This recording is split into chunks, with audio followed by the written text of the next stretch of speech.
So the bucket list inside of ACT. What I mean by that is giving yourself a place to categorize your ACT data. So for example, a lot of times we use the ID status, and there's a couple ways you can do with this. You can either mark a contact, as a customer, a prospect, a suspect. We've gone a little bit further, and we kind of mark where they are in the process, in the pipeline. Now, this is before we have a sales opportunity, but we'll use the ID status to mark whether this is a lead, a prospect, an opportunity, a customer, a recurring customer, and so on. And then on the other side is people go through our pipeline, and maybe they come out the other side and they're not ready to buy anything, and we might expire the lead or mark the lead as dead or lost. Dead for us means they didn't choose to go with us. They didn't choose to use ACT. They're going to maybe go use their old Abacus or something like that. A lost lead is they went with ACT, but they went to somebody else. Expired lead is generally where we have a non-response, where somebody just they needed it at one point, but they're just generally too busy to talk to us. And so we're doing that. Really, a lot of times what people will do. Let me flip over and go to one of these where I can show you. So here I use the ID status field. And so there's different things here, and this type of field is what's called a multi-select drop-down. So somebody can be a customer, contractor, distributor all at the same time. And then what we typically do is we go through and edit this, and maybe we might add in, prospect, suspect. What's important for you to do is to define what these mean. So we have an uncalled lead, which is somebody that's in our database we never called. A prospect for us is somebody that maybe we met at a trade show or a Rotary Club meeting. It's somebody that said, hey, I like what you do. We use what you have, but it doesn't really go any further than that. A lead is the next step beyond that for us. That's somebody that knows they have a problem. So anybody that calls into us the first time knows they have a problem. They're calling us because they have a problem. And so we look for a decision maker, a budget, and a timeline to move them off the lead stage. And then after that, we do an opportunity. And an opportunity is somebody that we're able to quote or spec out the job for them. Sometimes we might add an additional ID status field or additional fields here. Other fields in this area that I use. So ID status is just what stage in the relationship are they? Referred by as how did you hear about us? Sometimes I'll put in a temperature like hot, warm, and cold. So if I wanted to add a temperature field, I could go to the Tools menu, Define Fields, and inside of here I'm going to add a drop-down. So I'll go to Manage Drop-Downs, and I'll create. I'll just call it Temp, and I'm going to add cold, warm, hot. And this temperature field, now once we've added to the database as a drop-down, then we have to go and add it as a field. So we go to Create Field, call it Temp, and then down at the bottom we're going to assign the field to the drop-down list that we made. And there's Temp. If you want this to be a multi-select drop-down, there's a place you could choose multi-select or limit to list. We're going to say they have to put one of those in. And then the last stage here is we have to add the field to the layout. So as soon as you click Finish, it'll pop up and ask me. So different fields I might add here. An industry field, temperature field, both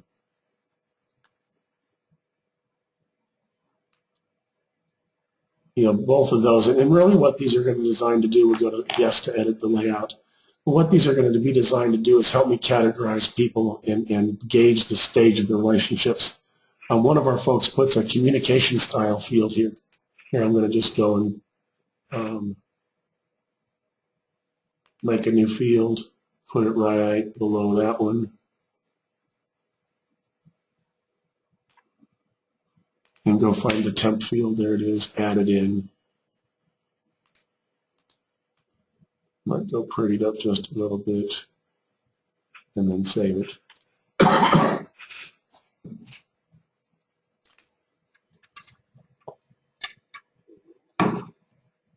So once I've done that, see, I've got a temp field and I can set somebody as hot, warm, or cold. And that's just subjective. I would make a criteria for being hot, warm, or cold, and make sure that every person that comes across your plate, we know how'd you hear about us, what you're interested in, how big is your opportunity, and what's the relative temperature. And I usually have fields for each of those. All right, so next one we'll talk about notes, activities, histories, what to use and where. This one is not as intuitive as you would think.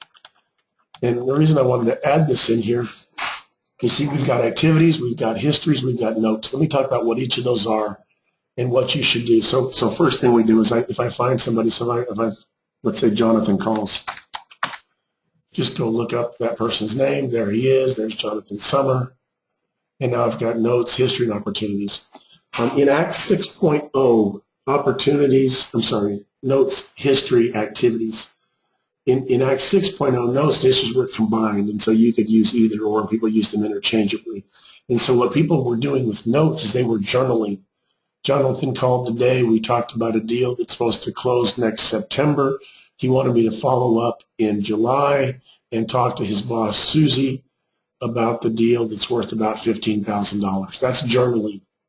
The problem with journaling is it's really hard to search the program for that, and it's not using the program right. So what we use notes for are background information. So for Jonathan, we might say new CEO,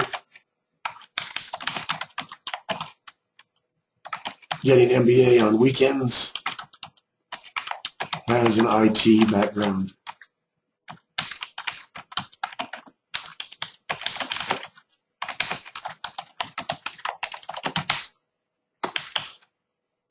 Get to the point communication style. So that's background information. That's information about Jonathan that anybody in my company is going to want to see.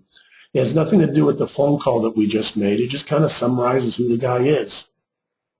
So we use notes for that type of stuff, also for communication between team members. We don't use this for phone calls and meetings. So for example, you saw after I entered my note, none of this stuff here is filled out. Email, call attempt, call reach, meeting, letter sent. None of that's filled out because that's not what the note field does. But if I record a history, so recording a history that maybe I reached out and called him, call completed, and maybe I said I wanted to go over the quote. So I've got a phone call completed to give quote, go over the quote numbers, click OK, and watch what happens. That populates the call, the last reach date. It also makes a history. The nice thing about this is I can go and search. Show me everybody that I've talked to this week. Right click, look up within the last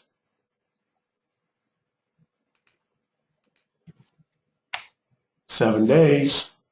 And there's everybody I've talked to. Also, if you go to the history view, I can say, show me all of the histories made today. And there we go. So you can't do that with a note.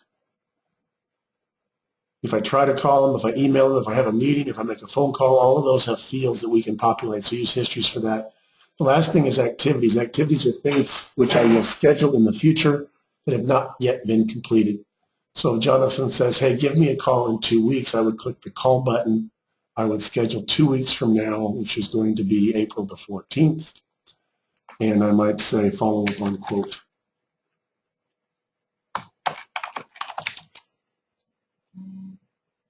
And maybe I'm going to say this to be at 11:30.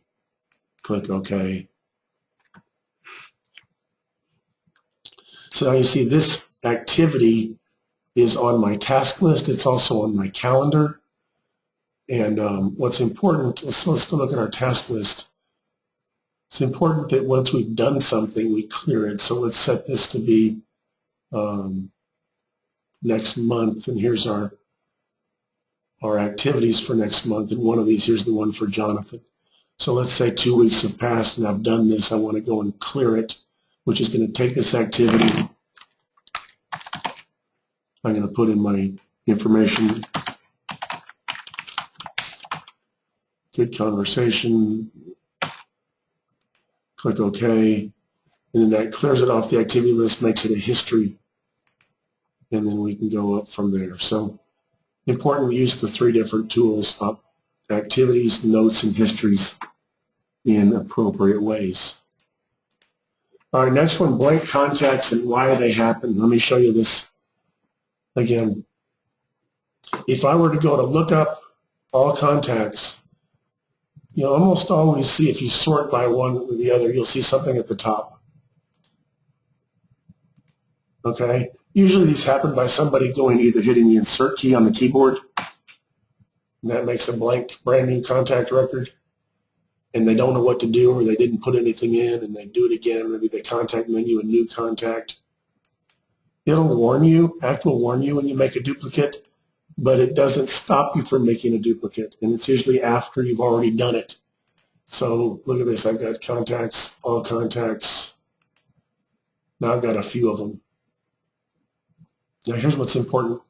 I can, from the contact list, tag the ones that are blank. So let me sort by blank contact fields. CS, or blank phone fields or something like that. So if you haven't put anything in, they're going to show up at the top. Then I enter the tag mode. I'm just going to click these. 1, 2, 3. So those are my blank records. Once they're selected, I could do Control Delete or Contact Menu and Delete. And it tells me you're going to delete 3 contact records. At this point, you always stop and check it. Okay? If you had selected too much or more than 3 records or some extra records, see now it says you're deleting 6 contacts. You always check this. The ones that are selected, the ones you're deleting. If you don't want to delete Sandy, Ryan, and Jackie, and Angela, then stop. There's no undo for this. Okay? That's using the tag mode. Using the untag mode, you can actually select by clicking 1, hold down Control, and then same thing when you do Control Delete, it tells you you're deleting 3 contact records. Always make sure, because there is no undo, that you check before you delete. Say yes. Again, it warns me. Say yes, now they're gone. They're out of the database. There is no undo, but you've gotten rid of those blank contact records.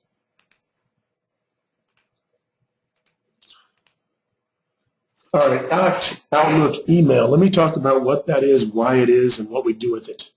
So I've set up a dummy contact record inside of ACT, or a dummy account.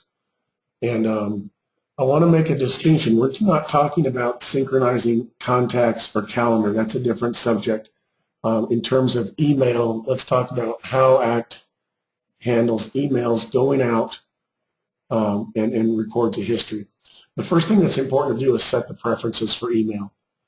And so that can be done a lot of times by going ahead and closing Outlook first, and then opening ACT, going to Tools and Preferences. And here there's a tab called Outlook Emails, or Email and Outlook Sync. We're not doing the sync part, we're just doing the top part, email settings. So important distinction here. Now what happens with ACT is it can control, when I send an email out, what type of history is kept inside of the ACT record. And whether I send the email out from ACT or send the email out from Outlook, ACT will go and look at the outgoing message and attempt to match the outgoing email address to an email address in the ACT record. So if I have more than one contact record in ACT with the same email address, it will attach the email to all of them. If there's not a match, it will skip it. So that's what it's looking for, is a match. Let's go through the setup wizard here. Again, we're just talking about email at this point. Go to Setup.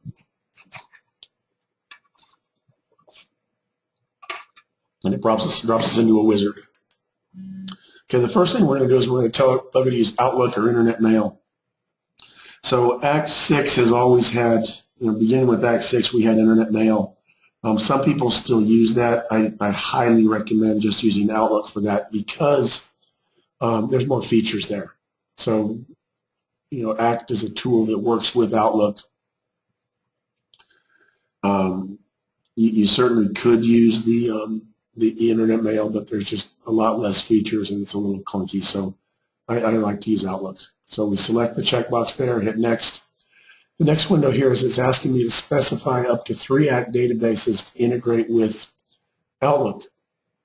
So if you don't have one here, you just remove it. You can see. You'd hit Add. It's going to select the currently open database. Now, a lot of times you'll get a message that says the ACT address book has not been configured yet. You want to configure it. That'll always happen if the password here is different than your ACT. So if you ever go and change your ACT password, you've got to go in here and change your password also. If you don't, you're going to get that message and it won't work until you fix that. So what I've done here is I've specified that the current open database is my default. If you want to add additional databases, you can do up to 3 here.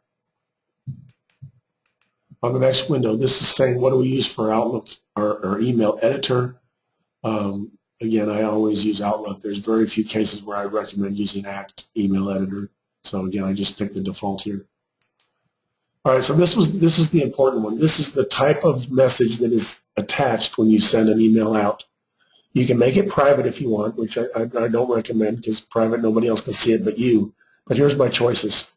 And again, this is just the default. You can always change this on an individual email by email basis.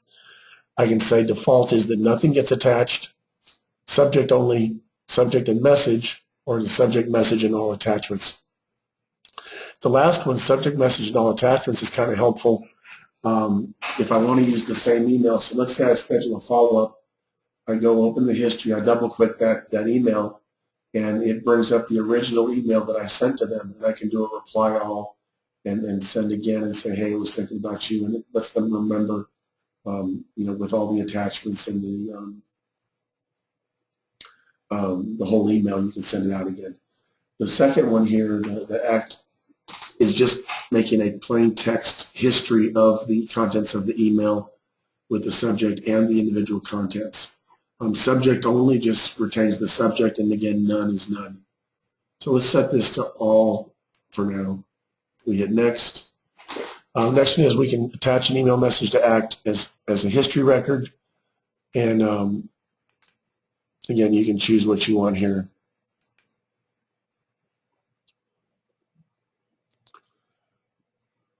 And again, history can be private when you use quick attach. So this is when you have an email message that's inside of Outlook and you click it, you can attach that incoming message to ACT on a case-by-case basis based on these criteria.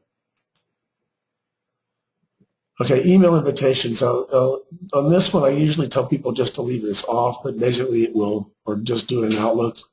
This pertains to email invitations for meetings that come in from Outlook. You can either have the invitations fire in Outlook, in ACT, or in both. I've seen some cases where people try to do both, where it makes it difficult to click the ACT box or appear that it's crashed or hung. So I like to turn this off. And that's it. Hit finish. Hit OK. And now you can start Outlook, and that's you'll see the default that we set up is captured.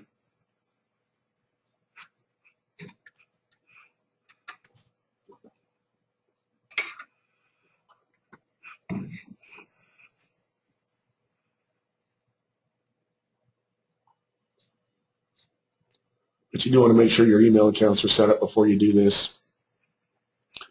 So now when I go to new email, there's an add-ins tab, and these are the defaults. So I set the default for email, subject, message, and all attachment. So let's say I go and I pick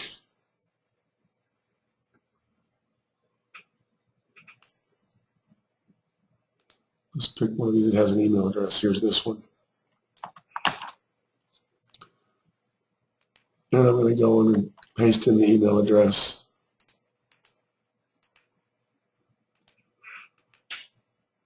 Call this proposal.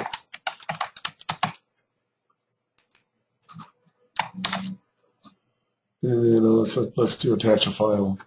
So insert, attach a file. I'll just make a new Word document, call it resume. Insert that. So there's my, click there and insert. There's my document. Hit send. Now that's going to show up on your history tab. You might have to hit refresh, but there's my attachment. See, the email is attached. So later on, if I want to follow up, I can just double click this. That opens up the email message. I can do a reply all and just keep the conversation going and do that straight from ACT, which is kind of handy. If you want to initiate the email from ACT, right menu, email message, brings up a brand new email message from in Outlook from ACT. You see the history default is already, let's say I don't want to make a history of this one. Just hit none.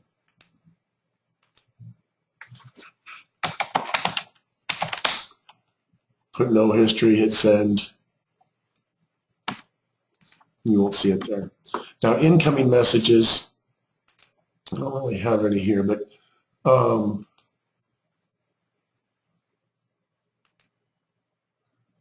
when you find one, you can actually remove one here in the inbox. So under add-ins, here's quick attach. You can attach that email to the ACT record or create an ACT activity for follow-up right from here, from your incoming messages. The automatic incoming rule to attach a message to ACT works if you'd like in Office 2010 and earlier. It does not work in Office 2013. So that's a feature that Microsoft removed, and kind of have to live with that. All right, let's keep going. All right, purging data. Let's talk about how do I get rid of old stuff.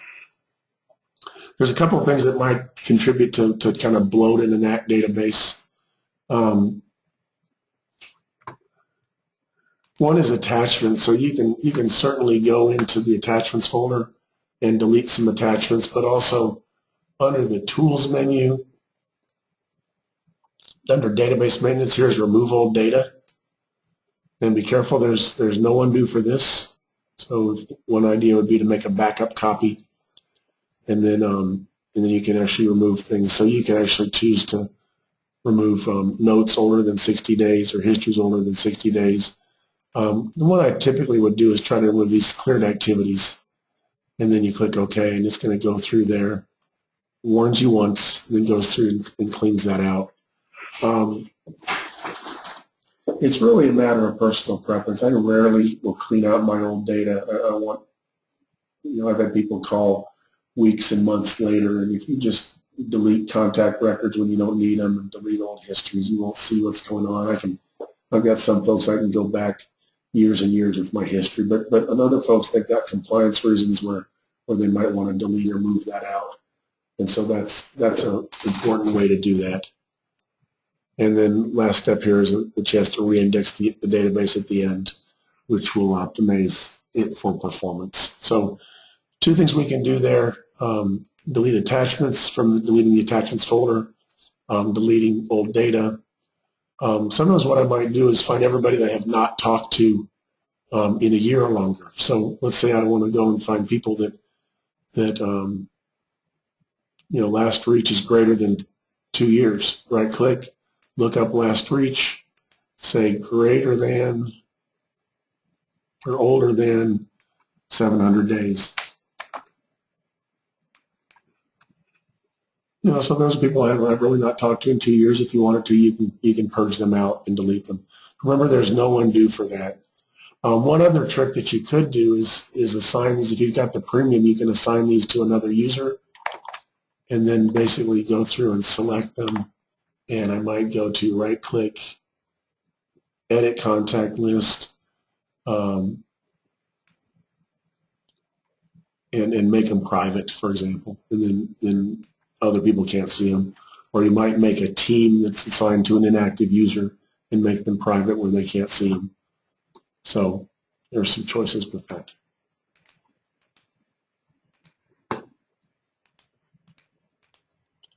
All right, advanced lookups. Let's talk about this. This is kind of fun. Excuse me.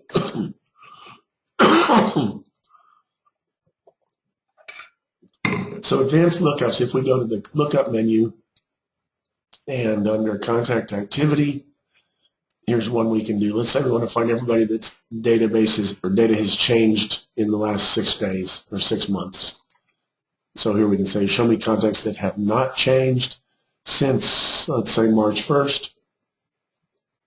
And you can look under contacts, notes, opportunities, histories, activities.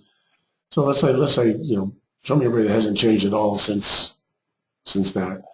This is good if let's say I'm trying to find people that I should be calling or should be contacting and I have not. So here we see 174 people that I haven't talked to at all, at least a couple, or haven't had any activity on their record for a couple of days, a couple of months. Another way to do it, look up contact activity and let's say what has changed since March 1st. And there's records that have had a change to them. So that can be useful for reviewing what's changed or renewing people that we've done things to. Or it's also helpful if I'm trying to find, what records has somebody touched. Or let's say I've done some damage to my database. I need to go and merge data that's moved. I can look at what's changed since somebody's used it last and do it that way. Another one we can do here, lookup menu, advanced, we can look up users. So here's all the users of my database. One of the things we get a lot of times, let's say here's Betty Browser, and somebody goes, hey, Betty shouldn't be in here, she works for us. And they'll go in here and they'll change Betty's information. The problem is that everything about Betty that Betty ever did is changed that way, and you'll be able to see that by going to Tools and Manage Users. And if we change Betty Browser to Joe Customer, here you'll see her contact username would be there too, and it would all of a sudden look like Joe Customer has been putting in notes and histories, having people call and say, hey, my customer's gotten a hold of my database, how'd they do it? All the users, when you go to look up advanced and users, every user has a My Record, and these should stay that way. So anybody that has data in the database, whether you're a current employee or a former employee, you'd leave them there. And then also user records are public by default. So, don't put in, notes to your dentist, their girlfriend or stuff like that. They're public and everybody can see them. All right, look up advanced contact by access. This is kind of cool. Let's say I want to find all the records in the database that are private. Contact by access, say we're looking for contacts that are private. You can look if there are any, there they are. So my dentist might be, or my, church person or somebody, I don't know. You can find that. Now, a private record nobody else can see, so you're going to have to go there, go to the Contact Access tab and set this person to public. And now next time I go and do that, look up advanced contacts by access, and we'll say to private again. Now we just have one record. So remember, private records are visible only to one person, only to you, only the person who's logged in, nobody else. All right, next one is advanced lookups. Lookups, advanced query and search on keywords. So the keyword search, if I'm trying to look for coffee, find now, it's going to look for under activities, opportunities, notes, histories, and contacts, and find all records that have something there regarding the word coffee. While this is running, there's also up at the top here a universal search that's going to search all of that plus the attachments folder. So here you can find everybody that had the word contact, and then if you're looking just for contacts, when you're done, you can go and do a lookup of that. And that'll show you just the contact records with that information. So here's create lookup, and so here's just the contacts that have the word coffee in them somewhere. All right, lookup menu, advanced query. This is going to be the same thing you would use when you create a dynamic group. So if I want to find everybody from, everybody that's added the database in the last 7 days, field name, create date.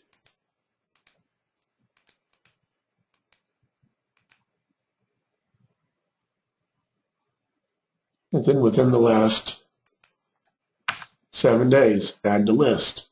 Preview, you can see if anybody's there. Let's change this to maybe 60 days. I don't know if I have anybody in here. Preview, there's 2 of them.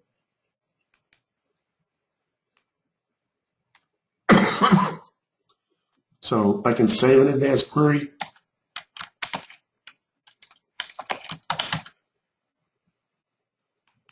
And then I can also look up advanced query. I can also open and use another advanced query. So I'll hit open. Here's one I made called my territory prospects. You see the criteria here is if they're in Texas, California, New York, and they're a prospect, they show up in the query. So I can rerun these again and again.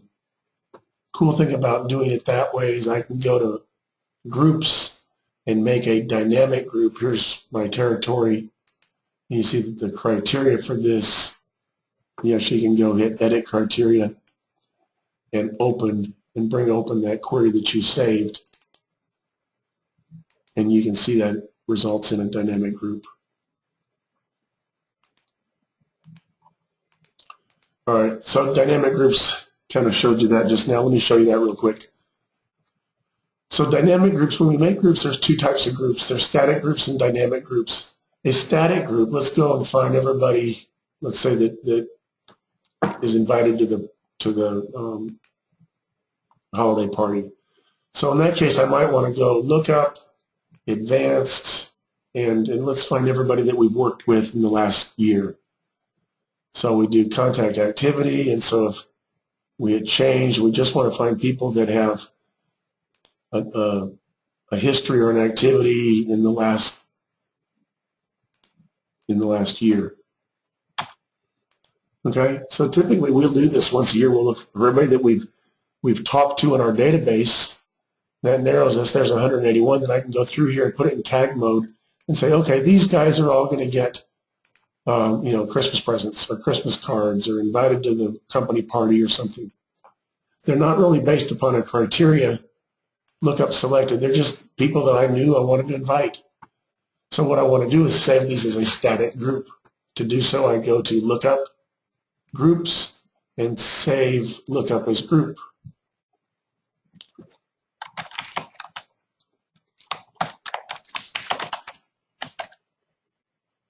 My party invite.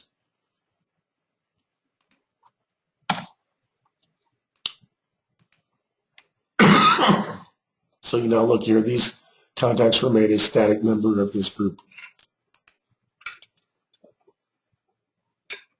A dynamic group is based upon a criteria. So here's one here. We go to customers, add group contacts, and here you see the criteria for this is that the ID status contains the word customer. Excuse me. So when I do a static or a dynamic group, here's Andy. And if his ID status is no longer customer, maybe we make him a consultant. He falls off that group. Excuse me.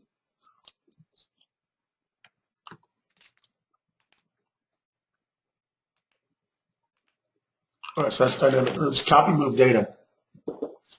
This is kind of handy if you have 2 records that seem to be duplicates. So I always tell people it is much easier to prevent duplicates than to combine duplicates.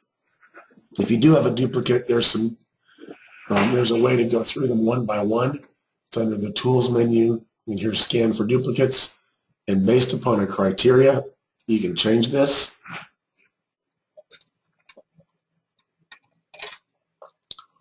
But it's just one at a time. Now, Pat Egan at Egan Consulting has a tool that will go through this and do it more of as a repetitive wizard.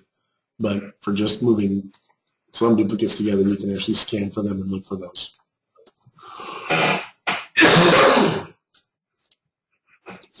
So no duplicates when I look at it that way, but if I look at it just based upon country, I got lots of duplicates. So I can try to merge them together, but it's a little clunky to do it that way. The other way to do this is with tools,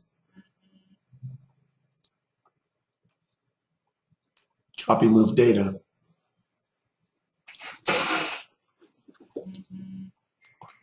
So now you find your two records, and you can actually copy the data from one to the other, or you can copy individual data across.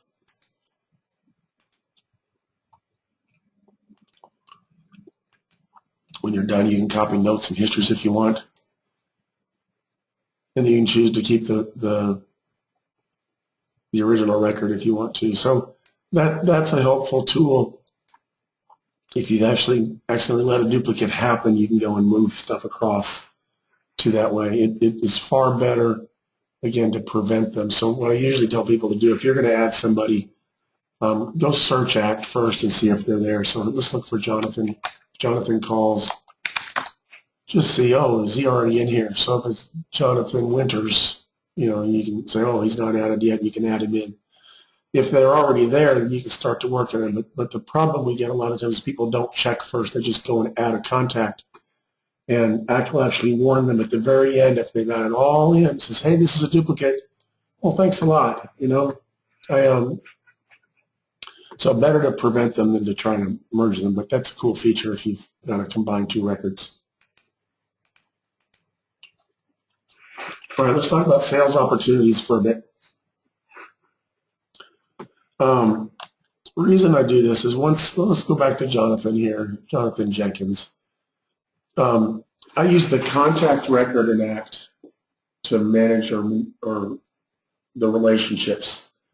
So I might put things of Jonathan's hobbies and where I met Jonathan and when I talked to him last, and the status of our relationship, or hot, warm, and cold, or the size of his deals, or the size of his companies, or stuff like that.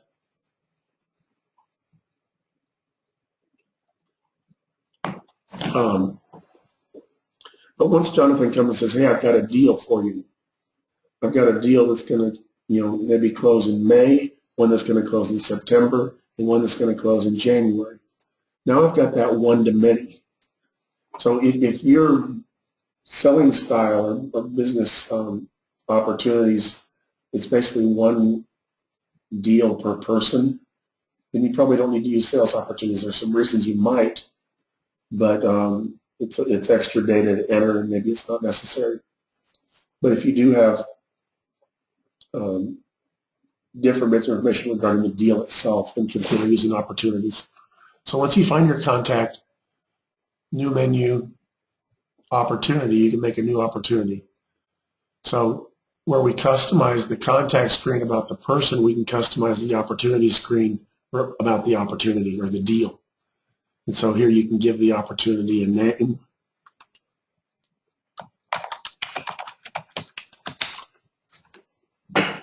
You can give it a process or a different stage. So I might have a stage for construction, one for manufacturing. You can assign probabilities if you want, or the probabilities can be tied to the stages. So if you want to, if you've got a long sales cycle, you might want to put a lot of different stages here for your deals. This whole view can be customized, but here's some stuff that's here. Here's some user fields that you can use, like payment method and implementation date and opportunity, blank fields.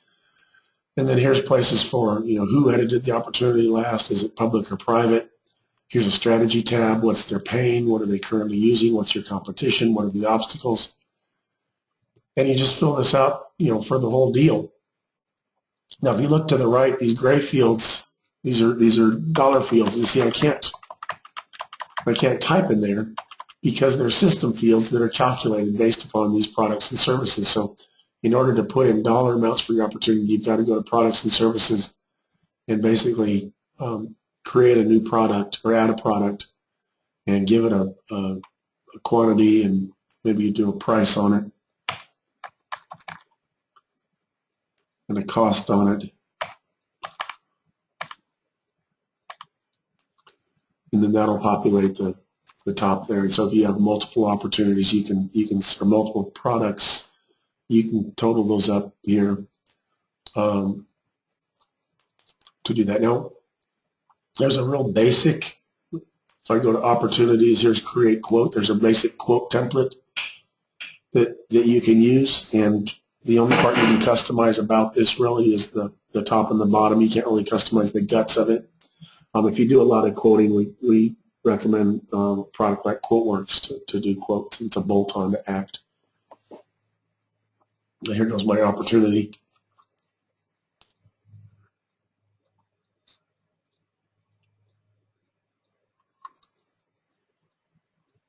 And it merges basically an embedded Excel spreadsheet inside of a Word document. So here's my product, here's my quote. You know, this is okay to send stuff out. If you need to customize that opportunity menu, and you can customize the quote. All right, so once you've got a bunch of opportunities, you've got the list view, which is kind of cool to see. So here I can look at maybe just stuff that's in the in the past or the future, things that are tentatively scheduled to close. I can look at things that are open, closed, closed lost, closed won, closed or inactive. Let's see, I just want to look at open opportunities. Then I can look at opportunities for particular processes or particular stages or particular users, particular dollar amounts, particular probabilities, particular close dates. I can go to the top on the right where it says options and customize columns, and I can add additional columns from the opportunity detail view to the list view. And so there's my Monday morning meeting right there. Watch what I can do. I can click one button, export to Excel. This takes this 228 opportunities that are open in my opportunity view and opens an Excel spreadsheet and gives me 3 tabs. An opportunity tab, a pivot chart, and a pivot table. So if you want to go in here and go to the data menu and filter and say, well, let's just look at opportunities at the stage for initial communication. There's all my stages, just initial communication, and maybe we just do the ones for earnest.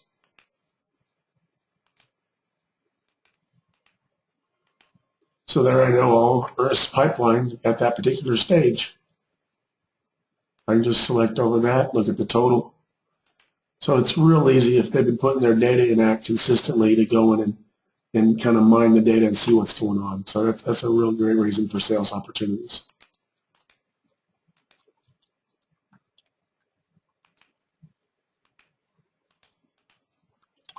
All right, preference screen and ACT. There's a lot here. I'm going to hit some of the highlights. Preferences are under Tools and Preferences. Let's kind of go over some of these. Under the General tab,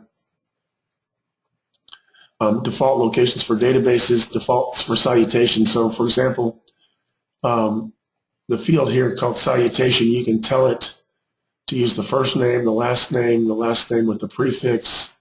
You know, so if you work with a lot of doctors and the doctor's name is Dr. Marcus Allen, you would choose one of these, use the prefix and the last name, Dr. Allen, Dr. Marcus Allen. So that's a preference you can set. If you want to change the locations of some of your files, there's document links, dictionaries, you can set that there. Quote preferences, you can put a prefix in here. It's not really going to automate a number, but you can prompt you for a quote number when you generate the quote. You can put a number in yourself.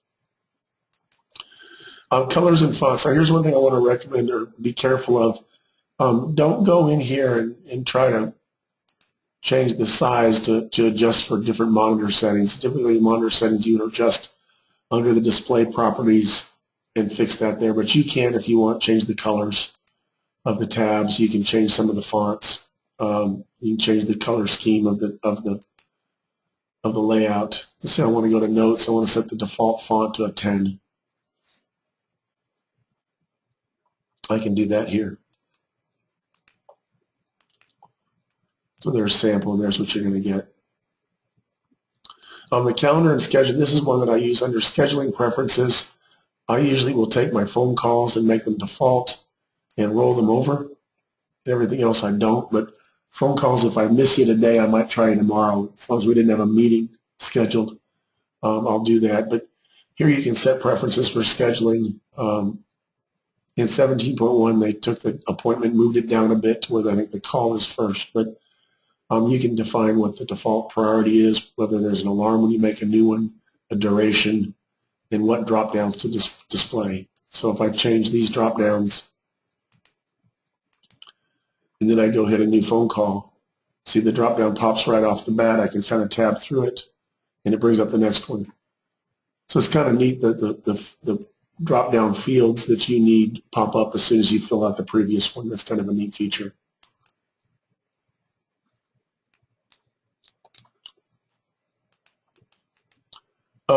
Calendar preferences, you can choose, if you do a lot of scheduling, you can choose the start time, the end time of your day. You can choose how expanded or collapsed. You can choose the start day of your week. There's a little bit you can choose on what is displayed. We talked about the email and calendar sync, so the top half of this is email integration with histories. The bottom half is synchronization between Outlook and contacts. Communication, you can choose your default word processor, fax software if you want. If you want to use the dialer, quick print preferences, there's a few things here about what happens when you hit quick print. I don't spend a lot of time on this one. Startup, we can choose what database to start up. So if you want to kind of make sure that people always start the same database, the two choices here are to start up the last open database or a specific database. The startup view, I usually change this to contacts, but if you want them to start up in the company view or the dashboard view, you can do that. Open up each view in its own window. It can help if you want to see different views or different windows on the same page. Checking for updates, I usually turn that off. Record creation options. If you're in an environment where you need to set security, here you can set such that every new record is either of a particular team, particular security level. You can define that on a per user basis here. The admin tab, you can choose whether or not to allow notes to be edited or histories to be edited. And that can help if you're trying to really lock things down. You might choose not to let people edit these things. Here's where you specify what defines a duplicate. And just be realistic with that. So that's our view of the histories inside of, or the preferences, inside of ACT.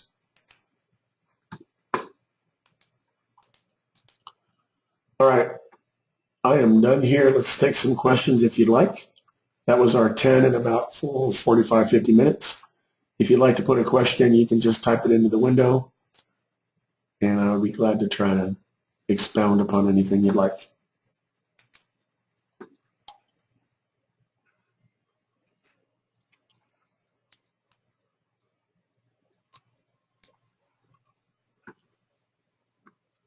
Or if you want to raise your hand, I will unmute you and let you talk.